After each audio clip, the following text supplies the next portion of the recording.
Hello friends, আপনারা তো অনেক রকমভাবে পালং শাক রান্না করে খেয়েছেন। একবার আমি যেভাবে রান্না করছি সেইভাবে রান্না করে খেয়ে দেখবেন, দুর্দান্ত স্বাদ হবে। চলেন তাহলে আজকে দেখা যাক কীভাবে আমি পালং শাকের রেসিপিটা করে দিচ্ছি। পালং শাকগুলো ওগুলোকে দিয়ে দেবো প্রথমে। পেঁয়াজ কুচানো, লঙ্কা,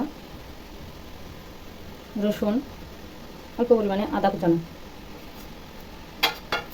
তারপরে দিয়ে দেবো মাসকলাই,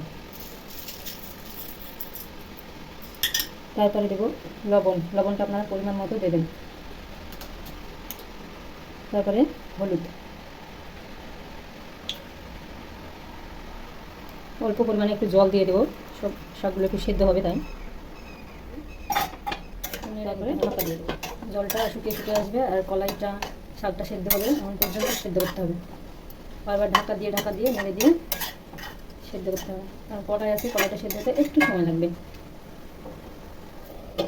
সব ডাল এবং শাক সেদ্ধ হয়ে গেছে, এই পর্যায়ে নামিয়ে নেব। এবার দিয়ে দেবো তেল, পরিমাণে একটু তেল দিয়ে দেবো, সরিষার তেল। এই তেলে আমরা আবার মাছটাকে ভেজে নেব। মাছ দিয়ে করবো যেহেতু, তাই আমরা আগে থেকে এই মাছটাকে কী করেছি, হলুদ আর শুধু লবণ দিয়েছি, লবণ দিয়ে মেখে রেখেছিলাম। এবার ভেজে নেব।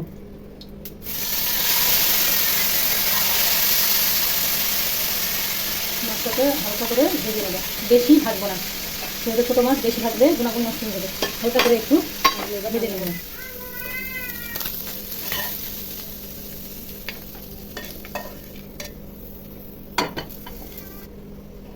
পাঁচফোড়নটা রসুনটা একটু লাল লাল হয়ে আসলে আমরা ডালটাকে নামিয়ে এইভাবে থিতিয়ে নিয়েছি, একটু একটু থিতিয়ে নিতে হবে শাকটাকে, ডালটাকে।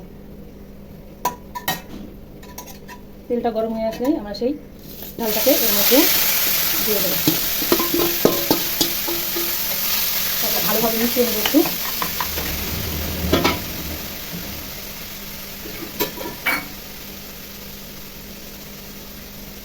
তারপরে দিয়ে দেবো সেই ভেজে রাখা মাছ দিয়ে এইভাবে করবেন, সুন্দর লাগবে। এখন গরমের সময় এইভাবে পালং ডাল মাছ দিয়ে করে খেয়ে দেখবেন, খুবই সুন্দর। এরকম মজাদার ভিডিও পাওয়ার জন্য আমার চ্যানেলটিকে সাবস্ক্রাইব করে রাখবেন।